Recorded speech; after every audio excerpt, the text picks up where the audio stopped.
Good morning. I hope you are safe at home and I think that you all completed your homework. So, what was the homework assigned in previous class? In previous class, first two pages of federalism lesson was completed as well as I assigned C work which you have to complete at the same time. Whatever the questions which are covered in those two pages, you have to learn and write without C and get your parent signature. By that, you will get perfection. And one more suggestion to you is you go through this video once and twice and then you open the textbook and read the lesson whatever I teach through this video, and by that you get better idea, and whatever the important points which are covered which is given beyond the textbook you can understand. So those points which are beyond the textbook you note down in the textbook itself, so which is useful further to you. And let's recapitulate the lesson whatever we discussed in previous class. So in previous class we learnt about unitary system of government as well as a federal system of government. In unitary system of government, only either one level of government is present, even though if two levels of government are there, but union government controls and give orders or commands to the state governments. In the state governments are subordinates to the central government in unitary form of system of government.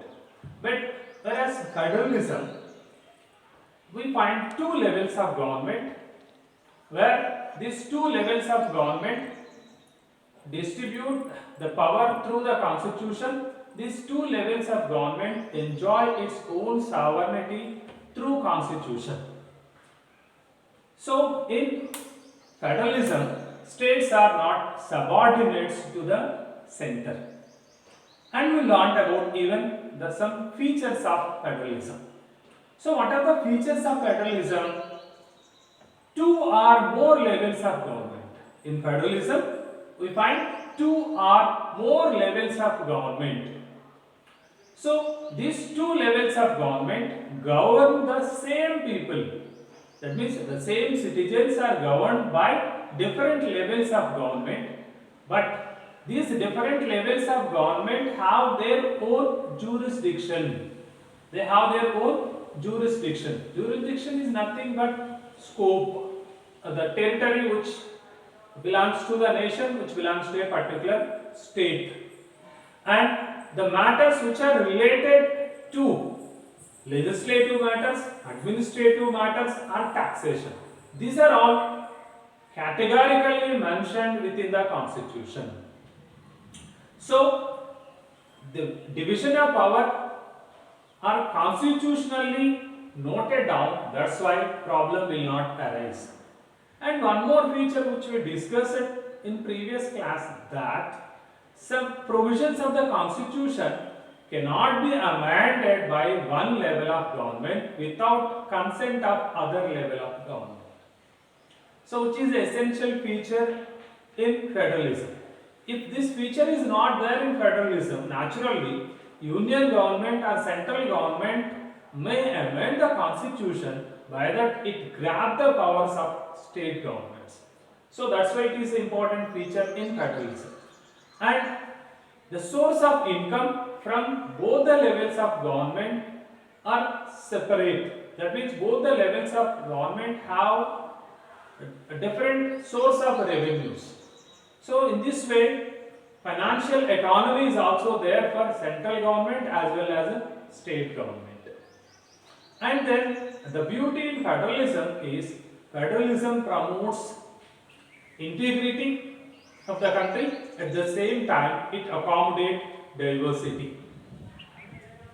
And moreover, so here two levels of government mutually trusting each other, as well as they have decided to formulate some rules and regulations to live together. So these are all the features of federalism. And yesterday we learned about some different types of federalism. How many types of possibilities to form the federalism? So there are two ways of forming a federations in different parts of the world. So those are coming together federalism as well as holding together federalism. So in coming together federalism, independent states decided to form as a central government for better security as well as better benefits for all. So these are all decided to form together as a union. This type of federalism we call it as a coming together federalism. Best examples for coming together federalism are US, Australia as well as Spain. So these are all examples for coming together federalism. Whereas holding together federalism. In holding together federalism, already it is an independent country. For the sake of administrative convenience as well as better administrative performance, it is divided into two units or two levels of government, and an agreement that takes place between the two levels of government through constitution. Then we call it as a holding together federalism. Best example for holding together federalism are India, Belgium as well as so different countries are there. And come to differences between these two. What are the differences between coming together federalism as well as holding together federalism? In coming together federalism, all the states are equal and the state government enjoys the power with central government. That means central government cannot command the state governments, because here all independent states come together and form a union government. But whereas holding together is different in this regard. In holding together, central government generally have little upper hand over the state governments. And state governments, all the state governments are not equal in holding together federalism. These are all yesterday's class itself we discussed it. And now come to the next topic. What makes India a federal country? What makes India a federal country? So already we learnt about the case studies of Belgium as well as Sri Lanka. Their problem which arose in those two states because of diversities. In Belgium we find some ethnic diversities as well as different languages. In Sri Lanka also the same, different religion group people are there, different language speaking people are there in Sri Lanka. That's why we find some sort of differences and problem between these different language speaking people, different ethnic people and all. And imagine the India once. India is a seventh largest country in the world as far as its area is concerned. It is having 3.28 million square kilometers of area. It is the second most populous country in the world next to China. And if you take the languages, in India is a land of multi-languages. So in India, as per estimations, approximately more than 1652 languages are speaking by the people of India in different corners of our country. And India is a land of multi-religions, Hinduism, Christianity,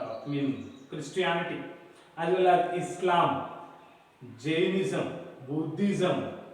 These are all there in our country. And cultural diversity. So in cultures, different cultures which we find in different parts of our country, as well as dressing habits, food habits, these are all different from place to place. These many diversities are there in India. So that's why federalism is a best for countries like India, because we have more tremendous diversities in our country. So that's why what the basic principle of this federalism, it integrates the country, promotes and integrates the country. At the same time, it accommodates diversities, because in India is a land of diversities. That's why it is apt for us when compared to some other countries and all. And then what makes these things and all? So what are the constitutional arrangements that made in our country as a federalism? So in Article 1 of Indian Constitution declares that India is a union of states. India is a union of states. And moreover, one surprising fact that there is no word federalism. Federalism is the word which is not at all used in Indian Constitution. But at the same time, all the features of federalism are present in the Constitution. So what are the features? Already we learnt now itself. 2 levels of government. In India, how many levels of governments are there? In India, we have 3 levels of government. So central government, state government, as well as local government. So that feature is satisfied. And each government has its own jurisdiction. Yes, the central government has a jurisdiction of the whole country, all 28 states and 9 union territories. Each state has its own jurisdiction, and the local government also has its own jurisdiction. As well as legislative, executive, as well as judiciary powers are also divided between the organs. In this way, each organ as well as each government has its own jurisdiction in our country as per the Constitution. And some provisions of the Constitution cannot be amended by one level of government. Yesterday itself we discussed about how the constitutional amendments that takes place in our country. So some important provisions of the Constitution cannot be amended by central government without the consent of states. So in this regard, it satisfies that condition. And source of income is separate for state as well as center. Central government has its own source of income, it imposes different kinds of taxes. And state governments also the same. It has its own source of income, it collects income from the people in the form of different taxes, charges and all. So that's why whatever the features are there for federalism, all the features are present in Indian Constitution. That's why we can conclude that even though the word federalism which is not incorporated in Indian Constitution, but this we can conclude that India is a federal. And then come to different other features and all, arrangements and all. These governments, different levels of government, both central government, state government as well as local governments. So state governments, all 28 states have its own state governments, and 2 union territories also have the parliament gave status to a state, so they also have legislative assemblies as well as governments. And remaining union territories which are directly administered by union government. This setup is there as per Constitution itself. And then let us learn about how the legislative powers are divided between central government and state government. So legislative, before learning the division of legislative powers between union government and state government, first of all we have to understand what is a union legislature and what is legislature at state level. Come to the legislature at central level in our country. So all the legislative powers are given to Indian Parliament. So Indian Parliament is composed of Lok Sabha, Rajya Sabha and the President. Come to the composition of Lok Sabha. The whole nation is divided into 543 territorial units. Each unit, the eligible voters elect one representative. In this way, 543 members are elected by the people and 2 members are nominated by President. If Indian President feels that there is no representation to Anglo-Indians, then he may appoint 2 Anglo-Indians to the Lok Sabha. In this way, At present, the Lok Sabha members in our country are 545. And come to the Rajya Sabha. In Rajya Sabha, so the maximum members which are present in Rajya Sabha are 245. Out of 245, 12 members are nominated by President of India who are experts in different fields like doctors, like movies, like sports persons, or entrepreneurs, politicians, etc. All people are accommodated within these 12 members who are experts in different fields. And the remaining members are elected by state legislative assemblies, the members of state legislative assembly. In this way, Rajya Sabha is formed. And how the laws are made in parliament. So in parliament, laws are made. So bill is introduced either Lok Sabha or Rajya Sabha, except money bill. Money bill or financial bill should be introduced only in Lok Sabha. Other bills they may introduce either any of the houses. They may discuss and later voting will take place. If more than half of the members vote in favor of that concerned bill, that bill is treated as passed and then that bill will send to the next house. And then again that bill, the same procedure in the next house. After passing the bill in that house, it will send to the President of India for his assent. Once he gives his assent, assent is nothing but his signature. Once he gives his assent, that bill will become an act. That is the process of making laws at union level.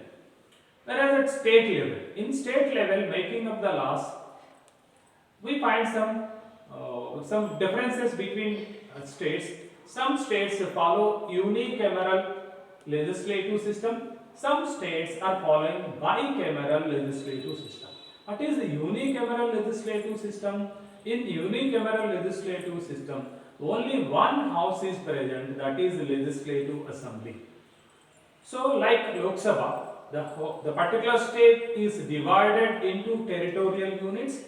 From each territorial unit, one representative is elected by adult voters of that particular constituency. So in this way, based on its population and size, the total numbers of assembly is decided. Suppose if you take Andhra Pradesh, we have 175 MLAs are there in our legislative assembly. So the same process, the bill is discussed in the house, introduced in the house by the concerned minister, it will discuss in the house and then voting will take place. If it gets majority votes and then it's sent to the governor of that concerned state. If governor give his assent, the bill is passed in that concerned house. If it is a bicameral legislative system, along with legislative assembly, legislative council is also there. So legislative council almost works like a Rajya Sabha. In here also the bill is passed in one house, it's sent to another house. They are also passed then sent to governor and all. So in this way, bills are passed in state legislature. So only few states have bicameral legislative system. Those are Andhra Pradesh, Telangana, Maharashtra, as well as Uttar Pradesh, Bihar, and Jammu and Kashmir, Karnataka. These states have bicameral legislative system. And then come to the division of legislative powers between central and state. So the whole subjects are categorized into three. Those are union list, state list, and concurrent list.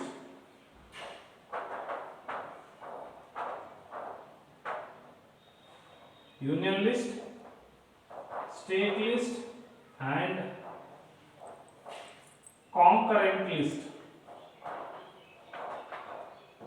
So some of the subjects are kept in union list. So which are of national interest. The subjects which are of national interest are kept in union list or central list. Generally, what are the examples for the subjects which are in union list? Defense, foreign affairs, railways, banking, insurance, this is currency, RBI. These are all comes under union list. So on the subjects of union list, Parliament have authority to make the laws on union list.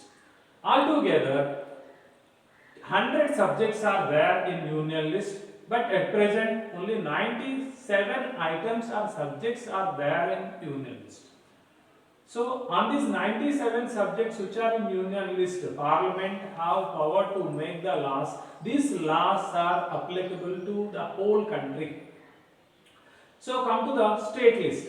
In state list, different subjects which are generally most of the day-to-day administration that are looking after by the state governments. That is why these kind of subjects are kept in state list. So state legislature is responsible to make the laws on state subjects. Earlier 66 subjects were incorporated, 52 concepts are incorporated here. Now only 47 subjects are here. And then which comes under state list? Police, especially law and order comes here, and agriculture, irrigation, as well as trade. These are all comes under state list. So in the list of state subject, state legislature can make the laws.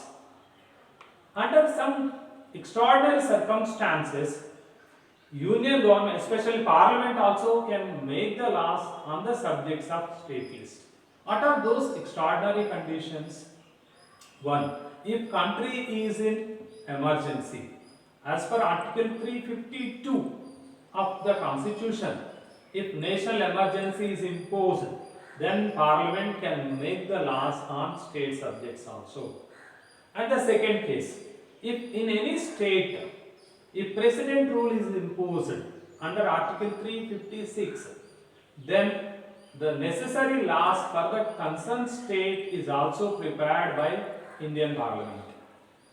And another situation that if Rajya Sabha feels that we find some sort of differences between different kinds of different states in different matters and all, they want to uniform law all over the states, they may pass a resolution with a 2/3 majority, and then they may request the Parliament to pass the law on state subjects. In this regard, Parliament will get the power to make the laws on state subject.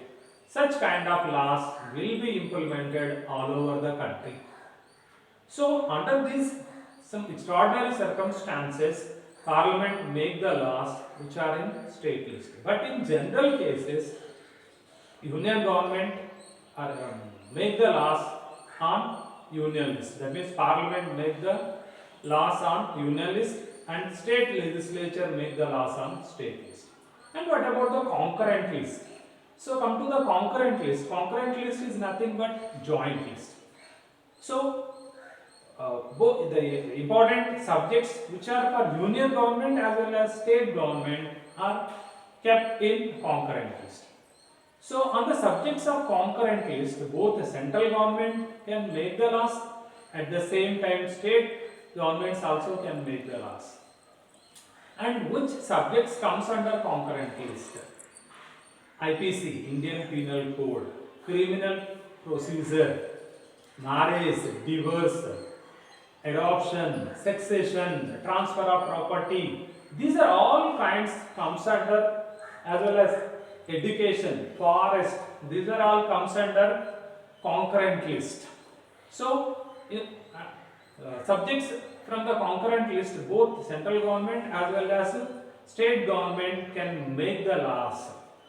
Then the basic question is, if any law is different with the state law, if central government passes a law on the concurrent list, at the same subject the law is passed by the state government is different with the central government, then what will happen? That clarity is given in the constitution that if have any contradiction between central law and state law from the subjects of concurrent list, central law will prevail.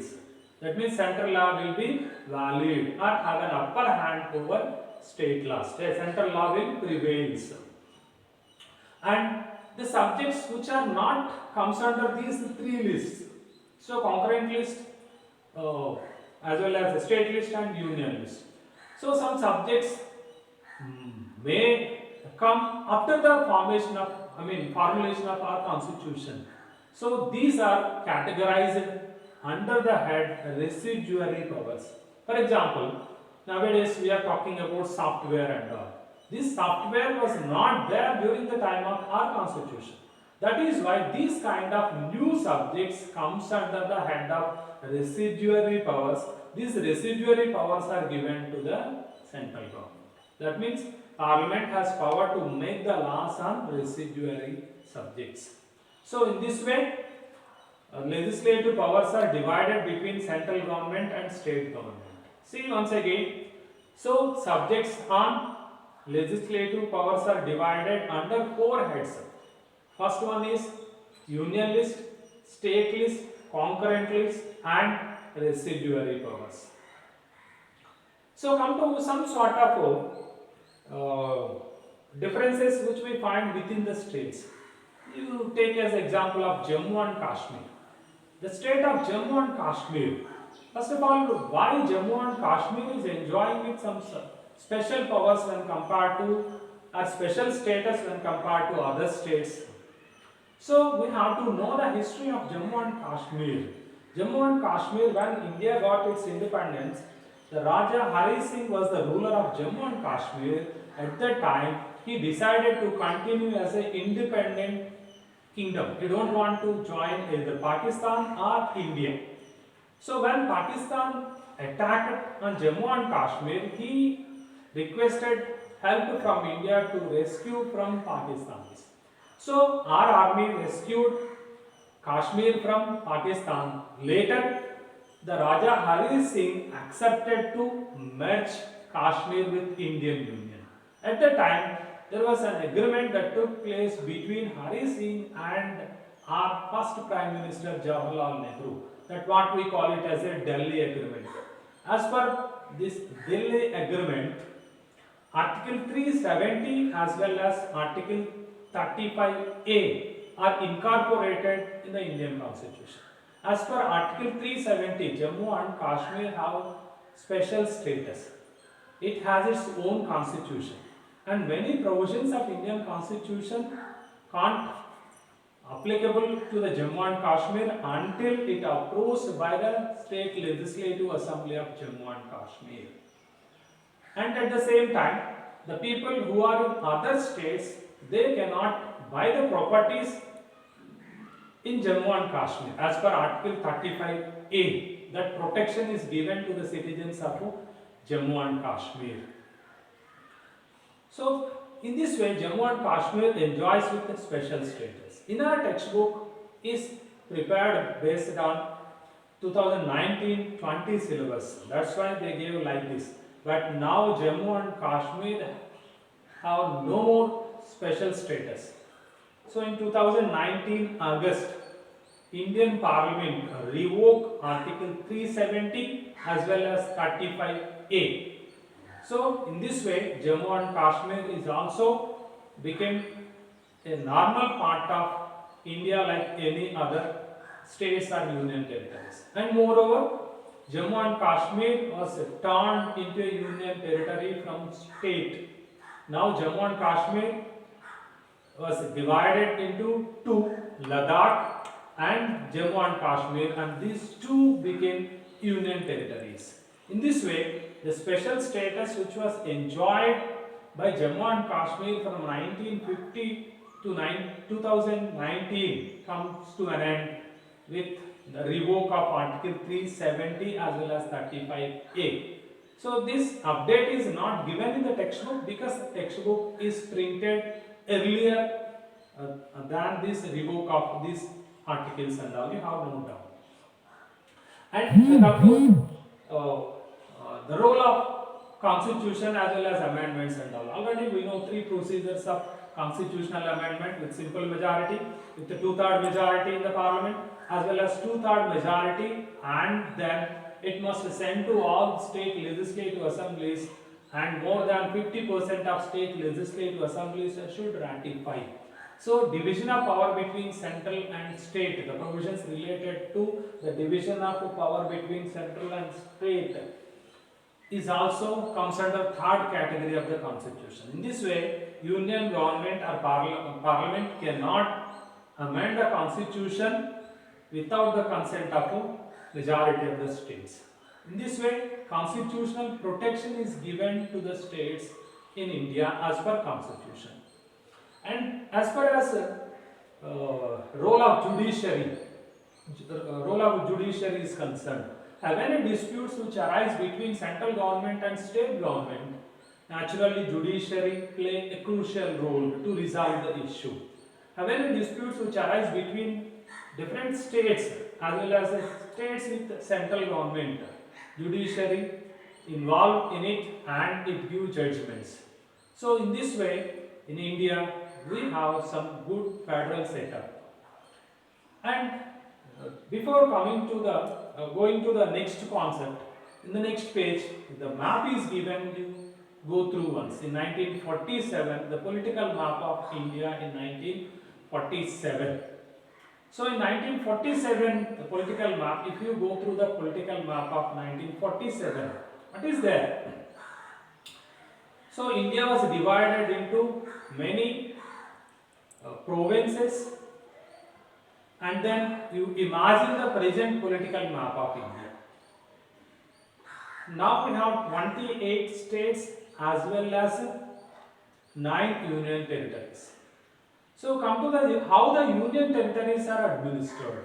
Already central government how they make the laws we learned, and how the state government make the laws already we learned. What about union territories? How many union territories are there in India? 9. Altogether 9 union territories are there. So those are Ladakh, Jammu and Kashmir, Delhi, Chandigarh, Daman and Diu, Dadra Nagar and Haveli, Puducherry, as well as Lakshadweep Islands and Andaman and Nicobar Islands. So these are 9 union territories are there in India at present. Out of these 9 union territories, 2 states have legislative assembly. That means as per Indian constitution, Parliament has power to give a status of a state to any union territory. As per this provision, Indian Parliament gave status of a state to Delhi as well as Puducherry. In 2 states we find legislative assemblies, chief minister as well as cabinet and all. But on the whole, union territories have some sort of limited powers. These are completely directly administered by union government.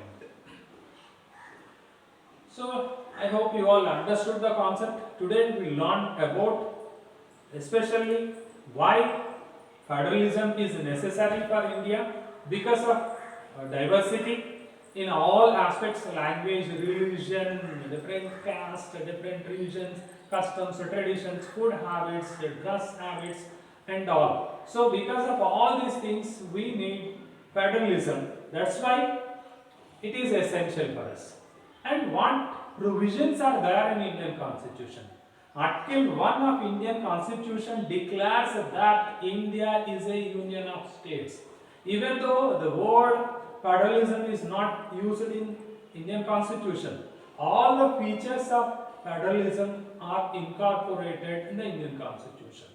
And then the power is divided between central unit, state unit as well as local governments through Constitution. And then how the legislative powers are divided between central government, state government as well as local governments. These are subjects are categorized into 3 lists. Those are union list, state list, concurrent list, and the subjects which does not fall under these 3 lists are categorized into residuary powers, special powers.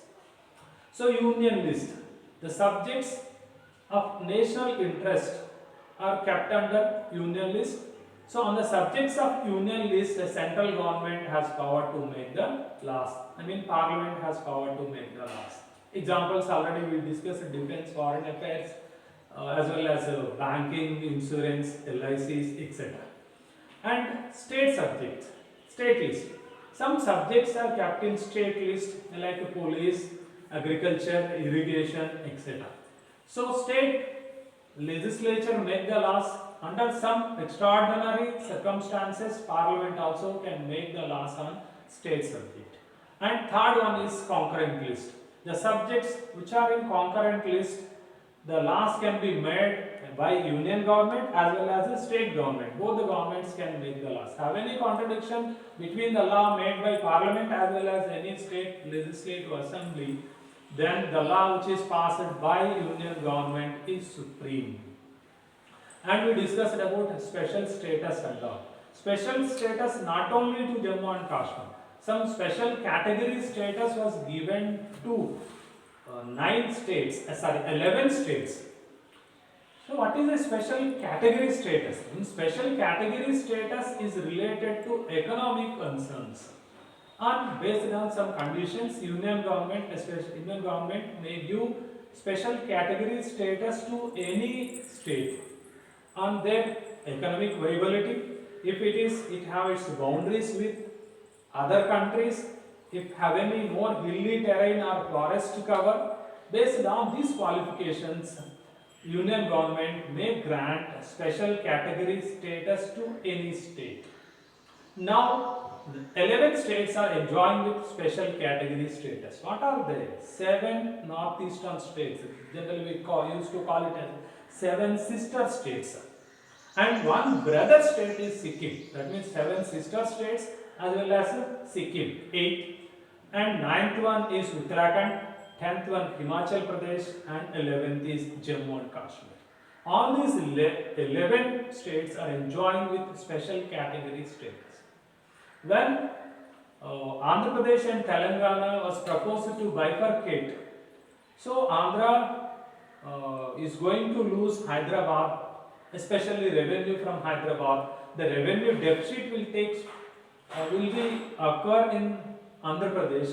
That's why to overcome such a problem, then Prime Minister Manmohan Singh, on the floor of Parliament, he promised to AP people that we are going to give special category status to Andhra Pradesh. But the later succeeded government, NDA government, was not ready to give special category status to Andhra Pradesh because as per the view of union government, 14th Finance Commission recommended not to give special category status to any states further. So that's why the union government is not ready to give special category status. So, and what are the benefits of these special category status to the concerned states and all? Generally, central sponsored schemes. Central government will give fund of 70%, remaining 30% must bear by the state governments. But if a particular state have special category status, 90% will be contributed by the central government, 10% from that concerned state. And it gives some economic concessions, especially some tax exemptions like a GST, excise duty and all, to encourage the industrial development in those states. So unfortunately, union government was not ready to deliver special category status to Andhra Pradesh and all. So today you have to complete the C work on these 2 pages under what makes India a federal country, and we have to frame a question of the division of legislative powers between union government and state government under these 3 lists and all, and special status enjoying by Jammu and Kashmir. You can note down the article 370 as well as 35A. Okay, you have to complete the C work as well as learn these 2 pages concerned question and answers. Okay, thank you.